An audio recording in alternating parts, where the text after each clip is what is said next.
하나님의 말씀 전도서 5장에 있는 말씀입니다. 전도서 5장입니다. 제가 한 절 읽고 여러분들이 한 절 읽으시고 같이 교독을 하겠습니다. 너는 하나님의 집에 들어갈 때에 내 발을 삼갈지어다.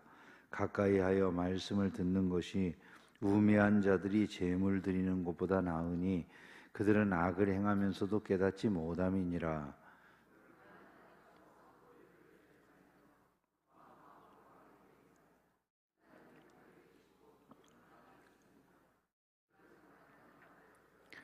걱정이 많으면 꿈이 생기고 말이 많으면 우매한 자의 소리가 나타나느니라.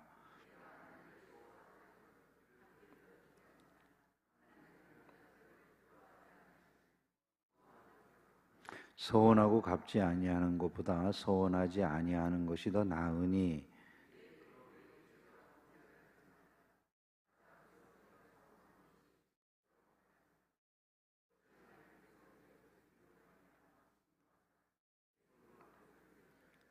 꿈이 많으면 헛된 일들이 많아지고 말이 많아도 그러하니 오직 너는 하나님을 경외할지니라.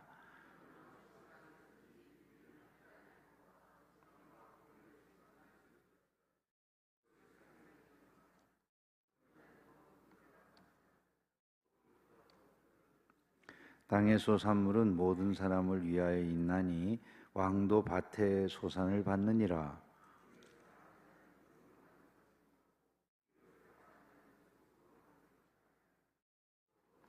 재산이 많아지면 먹는 자들도 많아지나니 그 소유자들은 눈으로 보는 것 외에 무엇이 유익하랴.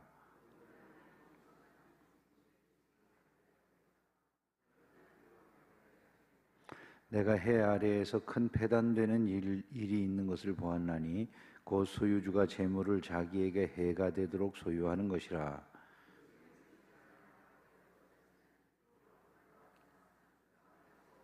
그가 모태에서 벌거벗고 나왔은즉 그가 나온 대로 돌아가고 수고하여 얻은 것을 아무것도 자기 손으로 가지고 가지 못하리니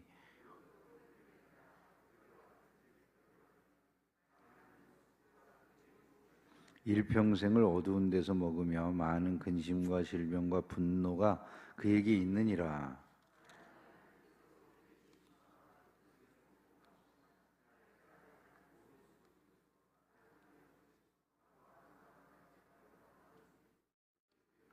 또한 어떤 사람에게든지 하나님이 재물과 부요를 그에게 주사 능히 누리게 하시며 그 몫을 받아 수고함으로 즐거워하게 하신 것은 하나님의 선물이라.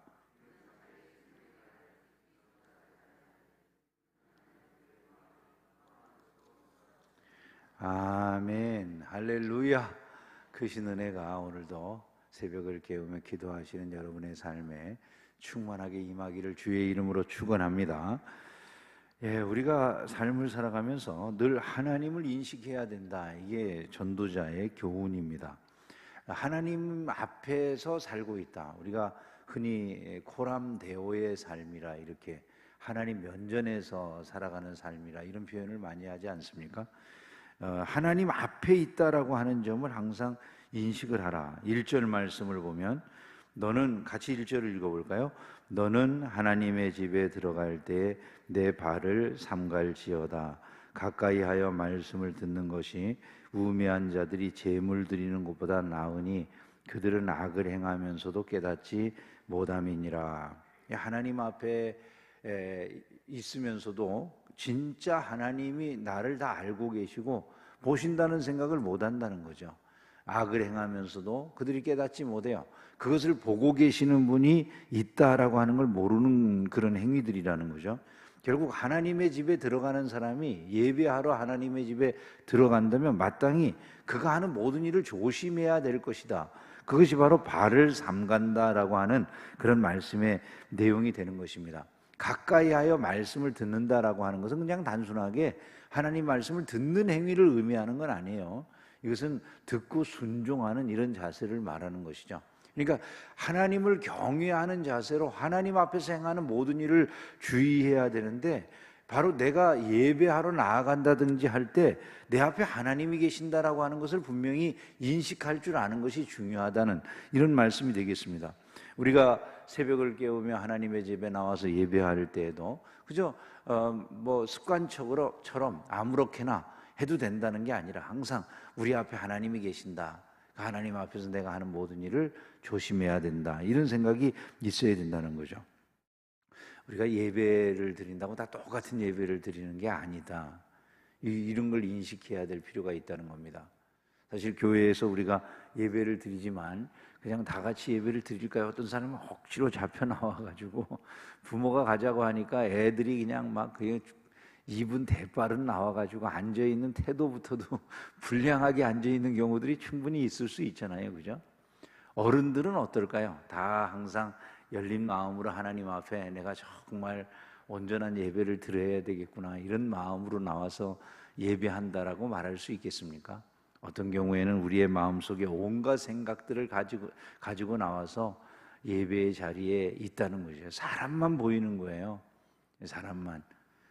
제가 예배를 인도하면서 수많은 예배들을 봤는데 어떤 분들은 목사를 공격할 마음으로 나오는 분들도 있는 것 같아요. 도끼 눈을 두고 쳐다보는 거죠. 그런 경우들이 있어요. 참 불행한 일이죠. 안 그래야 되는데 예배가 그런 예배가 되는 경우들이 의외로 많이 있다는 것입니다. 삶을 스스로 얼마나 잘못된 방향으로 가고 있는지를 모르는 거예요. 이게 우리가 하나님 앞에 있다는 생각을 하면 그렇게 안 할 거잖아요. 그죠? 근데 하나님 앞에 있다는 생각을 갖고 있지 못하면서 행동하는 일들이 심지어는 예배에도 일어날 수 있다. 얼마나 이게 참 불행한 일인가라고 하는 것들을 생각할 수 있어야 된다는 것이죠. 결국 그런 모든 것들은 우매한 행동에 불과하다.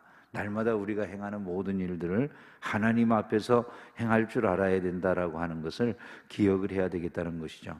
두 번째로 또 우리가 하나님 앞에 있기 때문에 하나님 앞에서는 함부로 입을 열지 말고 급한 마음으로 말을 내면 안 된다 이렇게 말씀하고 있어요. 특별히 이것은 우리가 행동하거나 삶을 살아가면서 뭐 기도를 하거나 할 때도 마찬가지죠. 우리가 하나님 면전 앞에 있다면은 함부로 행동하거나 함부로 말하지 않게 되는 것이죠. 우리가 뭐 생각나는 대로 마구제비로 하나님 앞에 불평하고 원망하고 이런 그 모습으로 살아간다면 어린아이와 같다는 거죠. 신앙생활이라는 게 항상 우리가 누구 앞에서 지금 이 모든 것을 하고 말을 하고 있고 행동을 하고 있는가 이런 것들을 생각할 줄 알아야 된다. 4절을 보면 하나님께 서원하였거든 갚기를 더디하지 말라. 야, 내가 하나님 앞에 서 있는 사람이고 그 하나님이 누구인지를 안다면 하나님 앞에서 내놓은 말이라고 하면 반드시 지켜야 되겠구나 이런 생각을 할 줄 아는 것 당연하다는 것이죠.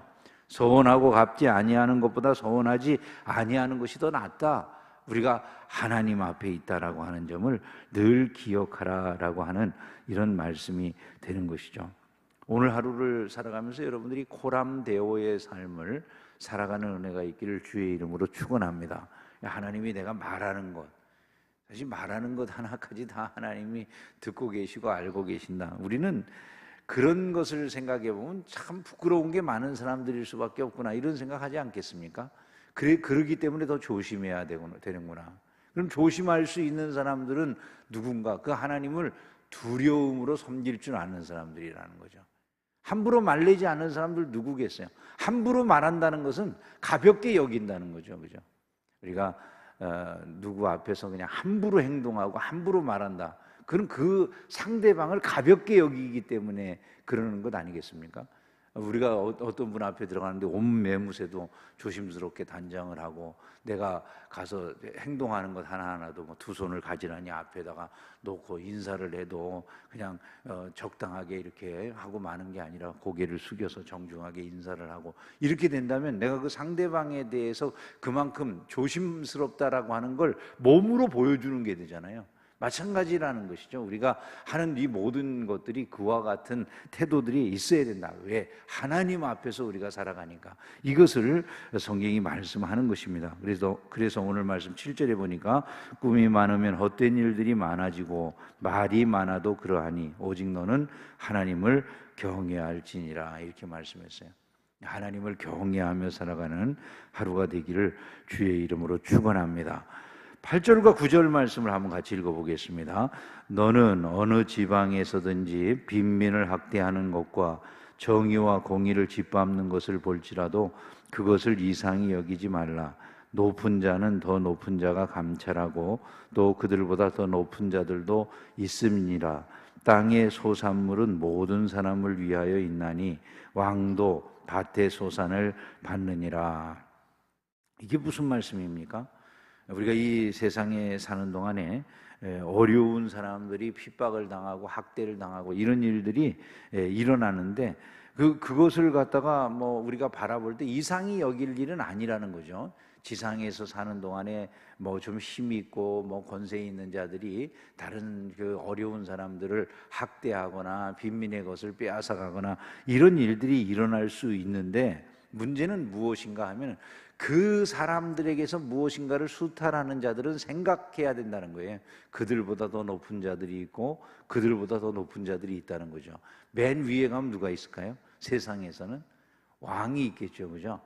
근데 그 왕도 결국 이 지상에서 나오는 땅의 소산물을 먹는 자라는 거예요. 땅의 소산물을 먹는 왕이 위에 있다라고 하는 이 말로 이것을 남기는 이 지금 말씀이 하고자 하는 얘기는 뭘까요? 왕은 모든 사람들에게 이 땅의 소산물이 필요하다는 것을 알고 정당하게 이것들이 집행되는 일들에 힘써야 된다라고 하는 말이 될 수 있는 거예요. 우리가 이 세상을 살아가는 동안에 내가 무엇을 거두어 드린다고 해서 이건 나 혼자 다 차지해도 되는 것이구나 라고 생각하고 살면 안 된다는 것이죠. 이 땅의 소산물이라고 하는 것은 모든 사람을 위하여 있는 것이다. 왕도 그 소산물을 먹고 사는 것이다. 만약에 어떤 곳에서 누군가가 누구를, 가난한 사람들을 학대해가지고 그것들을 빼앗아가고 자기 혼자 차지하려고 하면 안 되는 것이다. 왕은 이런 것들을 돌보는 자다라고 하는 그런 의미가 있는 거예요. 그래서 우리가 정치가 만약에 바르게 된다고 한다면은 어떤 사람들에게서부터 적당하게 모든 사람들이 먹고 살 수 있는 이런 그것들을 장만해 준다든지 이런 거는 적절하고 바람직한 일들이다, 이렇게 생각할 수 있죠. 공산주의를 하라는 그런 얘기하고는 이게 차원이 다른 것이고요. 바른 통치라고 하는 것은 바로 어려운 사람들, 학대받는 사람들을 보호하고 지키는 것이다 라고 하는 점들을 우리에게 말씀해 주는 것임을 우리가 알아야 되는 것이죠. 세상에서는 늘상 정의와 공의가 짓밟히고 빈민들이 학대받는 일들이 범상하게 일어날 수 있다는 점을 항상 기억을 해야 되죠. 우리가 살아가는 세상에서도 얼마든지 그런 일들이 일어날 수 있다는 거예요. 근데 믿음의 사람들, 특별히 하나님을 경외하는 사람들은 그런 세상 한가운데서 정의와 공의를 집행하고 하나님 앞에서 우리가 거두는 것조차도 다른 사람들과 나눌 수 있는 이런 그 마음을 가져야 되는 것이죠. 과거에 우리 자본주의라고 하는 것이 오늘날과 같은 수탈적 자본주의가 되기 이전에 이전 처음 자본주의 정신은 사실 기독교인들로부터 많이 나왔죠. 프로테스탄티즘과 자본주의는 굉장히 많이 관련이 되어 있습니다. 열심히 일하는 것은 우리 신자들에게 굉장히 중요한 일이잖아요, 그죠? 열심히 일을 하고 많은 것을 버는 게 중요하죠. 근데 신자는 그것을 벌어가지고 자기 혼자 먹고 사는 사람은 아니다라는 거예요. 성경을 우리가 통해서 보면 그 신자는 자기가 가진 것으로 또한 많은 어려운 사람들을 돕고 그들을 섬기는 일들을 할 줄 아는 것, 이것이 바로 신자의 참다운 모습이라는 거죠. 즉 우리가 세상을 살면서 어떤 사람이 가난하고 어떤 사람은 부유하고 이럴 수 있는 거예요. 세상의 질서 속에서 어떤 사람은 더 재주가 많고 어떤 사람은 그렇지 못하고, 이런 것들이 세상의 모습이죠. 삶을 살아가면서 모든 사람들이 다 똑같은 은사를 가지고 있는 것 아니잖아요. 그런데 그 모든 은사라고 하는 것의 주인은 결국 누구시겠습니까? 하나님이 주인이신 거예요. 왜냐하면 다 은사라고 말하잖아요. 말 그대로 은사는 기프트거든요. 하나님이 주신 선물이란 말이죠.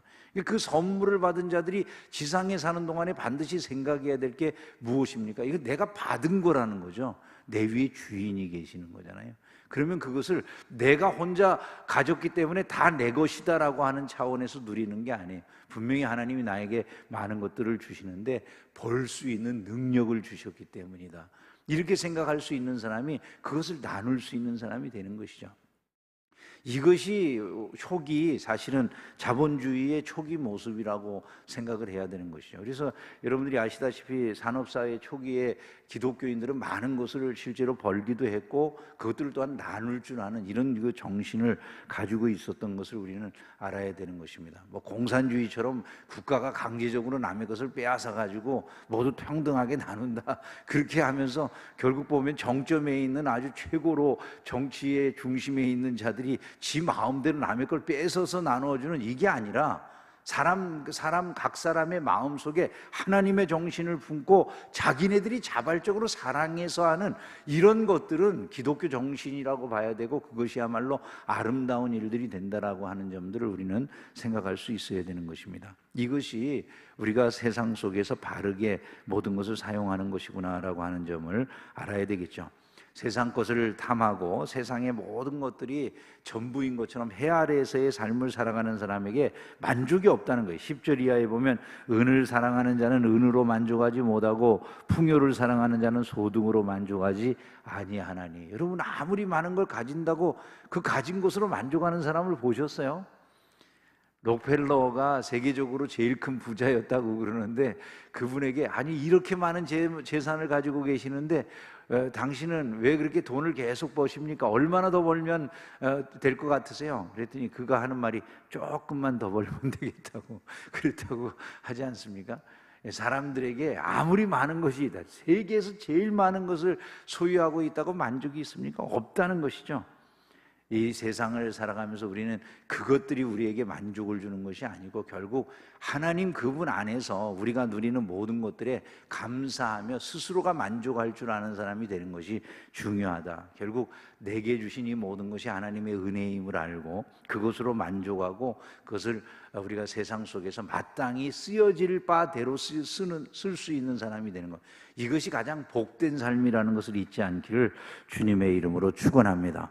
노동자는 먹는 것이 많든지 적든지 잠을 달게 자거니와 부자는 그 부요함 때문에 자지 못하느니라. 세상 모든 것에만 눈을 두고 살아가면서 그것을 얻는 데에만 혈안이 돼 있다 보면 마음에 아무리 많은 것을 가지고 있어도 평안함이라고 하는 건 존재하지 않게 된다라고 하는 것을 우리가 알아야 되고, 결국 그것들이 나중에는 자기에게 해가 되기도 한다라고 하는 점을 기억을 해야 된다는 것입니다. 13절에 보면 소유주가 재물을 자기에게 해가 되도록 소유한다. 결국 나중에 아무것도 남는 것 없고 다 사라지고 그냥 공술의 공술가가 되는 이런 일들이 일어나게 된다. 바람을 잡는 것처럼 일생의 수고가 아무런 유익이 없는 것이 될 수도 있다. 그러므로 사람이 하나님이 주신 모든 일로 만족해야 된다라고 하는 것이 이 말씀의 결론인 것이죠. 18절 읽어보겠습니다. 사람이 하나님께서 그에게 주신 바 그 일평생에 먹고 마시며 해 아래서 하는 모든 수고 중에서 낙을 보는 것이 선하고 아름다움을 내가 보았나니 그것이 그의 몫이로다. 이 모든 것은 하나님께서 그에게 주시는 것들이다. 생명의 날이 진행되는 동안 하나님이 내게 주신 모든 것들, 작은 것들이라고 할지라도 만족하게 여기고 기뻐하며 감사하며 그를 바라보고 영광스럽게 하는 해 위의 삶을 사는 것, 이것 이상의 의미는 우리에게 아무것도 없다는 것이죠. 날마다 하나님과 동행하는 복된 삶의 주인공들이 다 되시기를 주의 이름으로 축원합니다.